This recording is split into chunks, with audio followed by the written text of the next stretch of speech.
Listen, there's these crazy defining moments in your life where you end up in some place someday where all the arrows and all roads are pointing to you, and you realize that every decision you have made, everything you ever ran from, and every time you ever stuck your head in the sand is now all caught up with you. And now you're facing a checkmate situation where you can't run from it.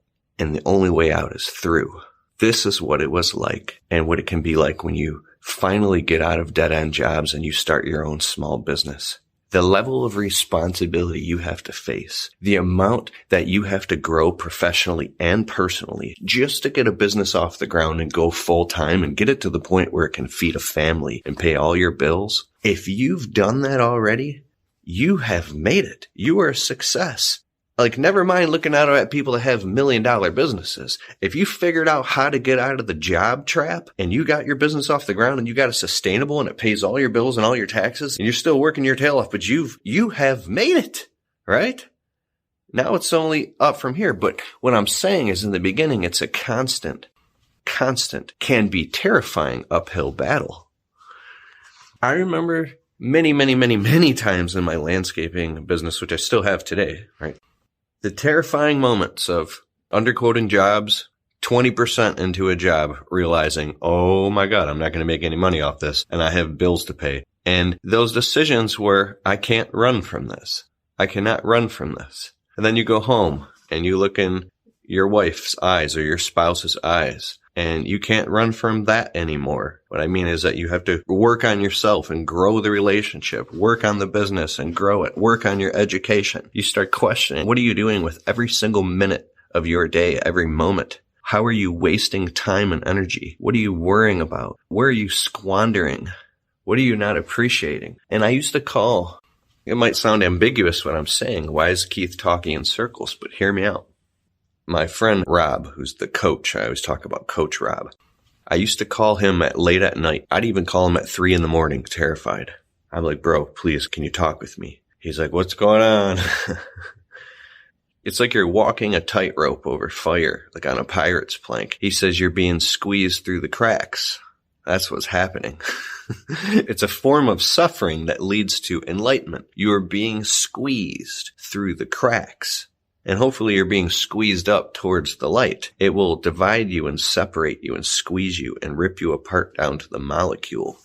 And this is changing and growing and transforming. And I think that the only thing that can pull you through these really hard times is faith. Faith. I've been in a level of gratitude lately that I can't explain. My wife actually had to sit down with me and go, Keith, I want to talk to you about something. I'm like, what? She goes, why have you been so lovey-dovey with me? And so, I'm like, I've always been. She's like, no, not like ever. I'm like, if you want to know the truth. And then next thing you know, we're standing in the kitchen. Tears filled up in my eyes. I said, because I know people that didn't make it.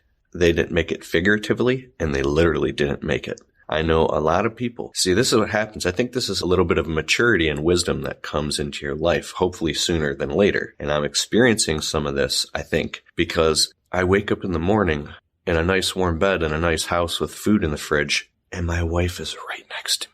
She's always within 25 feet of me. I could just run up and hug her and kiss her. And it's free. It doesn't cost me anything. She's right there. My father is still alive. I can pick up the phone and call him and go get lunch. He's still here. There's so many people that you love that are still here. And all you gotta do is call them. And if you could pick up the phone and call them, then how can you face this little tiny problem that's happening on a job site or in your little business?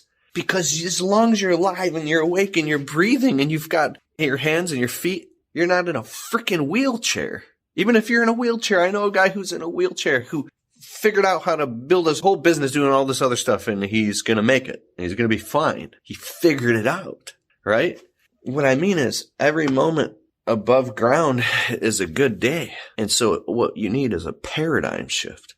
And this is when I said at the beginning of this video, the moment where all roads point at you, and now you're in fear and you realize that you can't get out of this thing. It doesn't matter what it is. It could be a freaking DUI.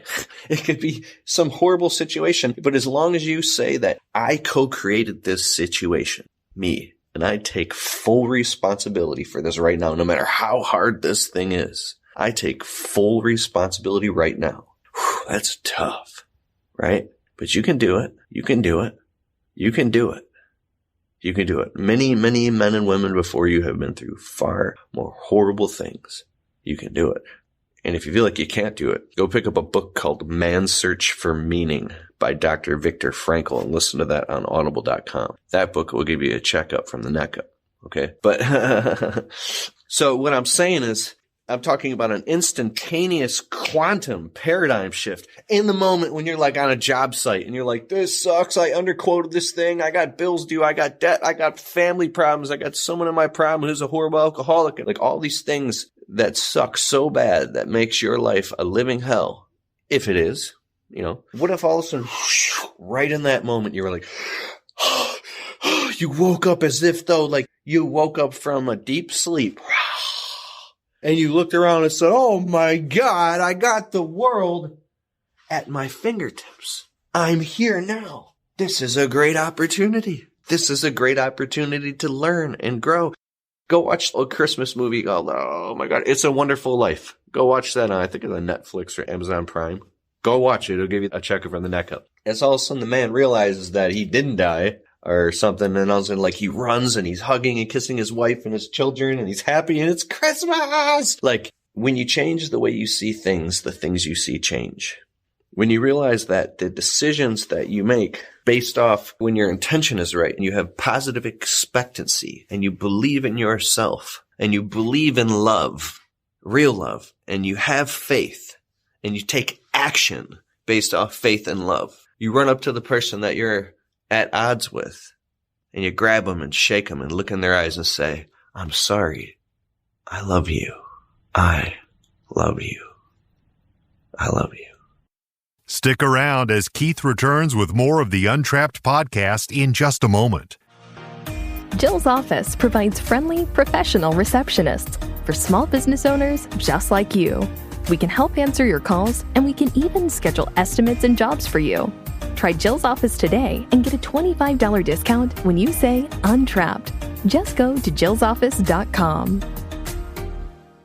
This is Untrapped with Keith Kalfas. These are like frequencies. They're vibrations. This is science. If you read Dr. David R. Hawkins, the book Power versus Force, they've measured calibrations. The lowest is actually shame, apathy. Even as I talk about it, it's a low vibration. Then you work your way up, anger, and then also like the highest. You think the highest is love and unconditional love. The highest vibration is actually peace. Peace. So if you change the way you vibrate and the way that you think and the way you perceive things, and you choose to experience deep levels of love and peace and light and see through the eyes of love, through the eyes of equity. You see through the eyes of equity and love, and you have peace in your heart. How would that change things? Integral consciousness, if you read Ken Wilber's book, Cosmic Consciousness on audible.com, he talks about integral consciousness. How can you think about what John said to Peter, what Mary observing John and Peter talking, how she observed it and what she thought, and how she replied, which Joseph viewed that, and then John was viewing the whole thing. Like, how can you get all these different integrated perspectives? Like looking at one little piece of information on the front of a beach ball, and then you can extrapolate all the rest of it. Integrated consciousness. Like you get out of egocentrism and fear and me, like that caveman, and you move past ethnocentric, which is we and us. Hang with me. We and us. And then you move to world-centric and cosmic-centric. You vibrate through these states of consciousness from third, fourth, fifth. They call it 5D. I think just a moment in 5D will change your life forever. But I think that fear holds us in place. I've been really thinking about this. I was driving in my truck today. Fear, if you let go of all fear, or the main fears that hold you back, and you took your foot off the brake and stepped on the gas, I think that's scarier than fear itself, because your whole life might just vibrate apart. the entire reality. Imagine if you're driving in a car and there's a dark cloud going 15 miles an hour over you and it's raining on you and you get sick of it and you just hit the gas and whoosh, into the bright sunshine. Things would change in your life. I think that we're scared that if we became that positive and that motivated and that energized and had that much belief, that we might run out of gas. And then it'll fall like a hot air balloon. It'll fall back down to the ground. And all the people you done left behind are now calling you a sociopath. And now you're getting accused of being a sociopath because you were just believing in yourself. So we stay. We take these little micro movements. I'm obsessed with this stuff. I think that highly, highly, highly successful people, some of them can be sociopaths. And I think that the way to be highly successful without becoming a sociopath is to operate from your heart and from your spirit and stay in the vibration of love and peace and make sure that you stay rooted and humble and cry regularly. Have a purpose that's bigger than yourself. Something that goes on, that a message that you carry like a baton and hand off to people, that after you're dead and gone, it's not even about you. It's that you made the world a better place. So the greatest thing a man can do with his life is to give it away in service. The greatest thing a man can do with his life is to give it away in service. That's when you move and elevate to what Wayne Dyer talks about as the statesman. Listen to Wayne Dyer, The Power of Intention. And you can watch the speech on YouTube. It's amazing. It's life-changing. But you might lie in bed like the great poet Rumi and think, what if my whole life has been wrong? So the deepest fear is, what if you look back on your life and you can't go back now? You're on your deathbed. And you say, why didn't I dream bigger?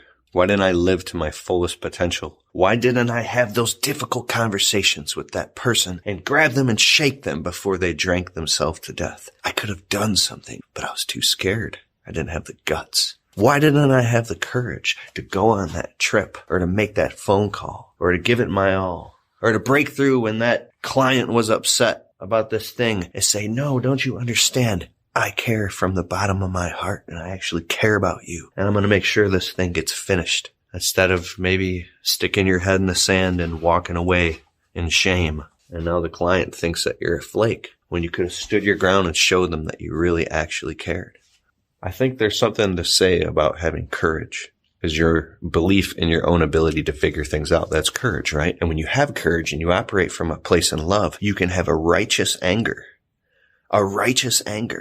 that's real. It's a healthy anger that says, I love you too much to continue to watch you suffer. Because if you love somebody as much as you say you do, why would you continue to let them suffer? Or the ability to look at somebody and say, I'm not going to let you do this to me anymore. I'm not going to stand for this. I'm done. And I love you and I still love you. And we're going to grow together.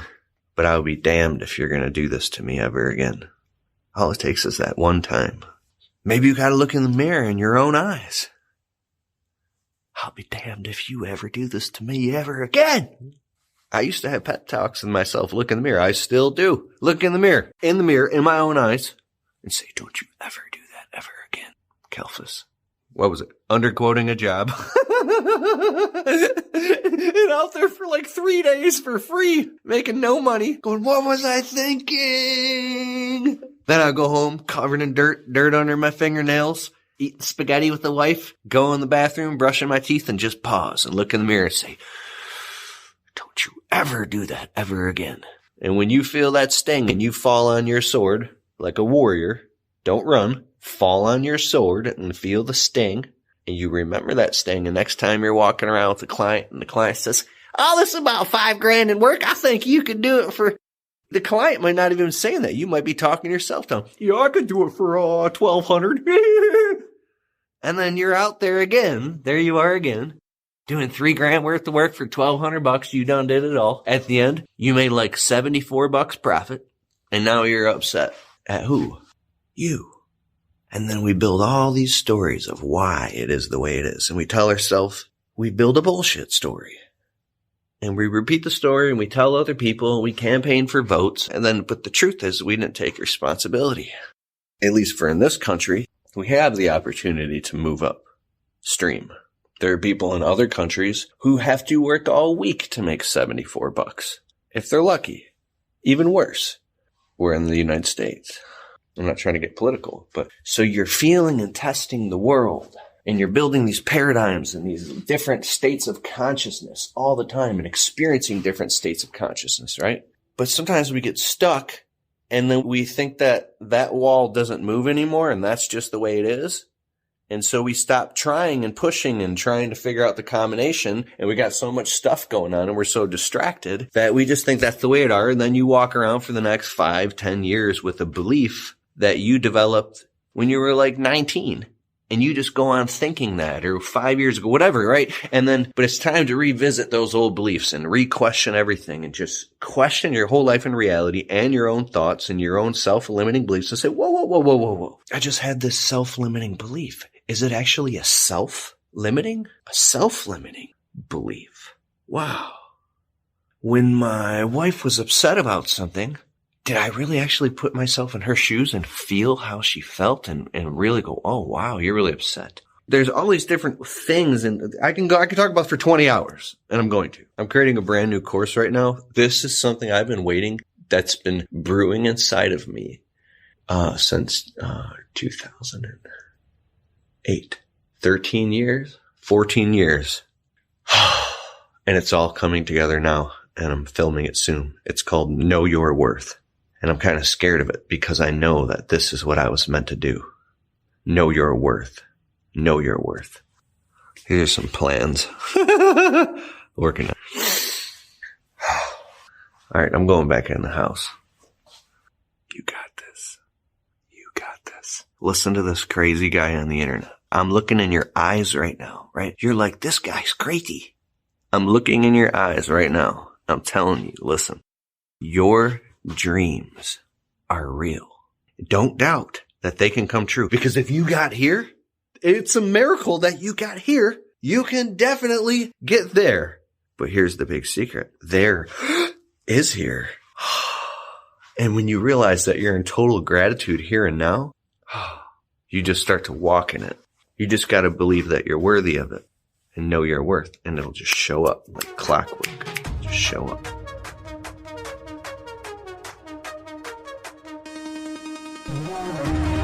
Hey, I hope you liked the show. And if you like the Untrapped podcast and you get value from it, can you please take a minute and go over to Spotify and leave it a well-worded positive 5-star review. It helps boost the rankings on Spotify. Therefore, these messages can get out to more people and inspire more people so that they can go out and start their small businesses and crush it and get to the next level. It's a huge deal. All right, I'll see you in the next show.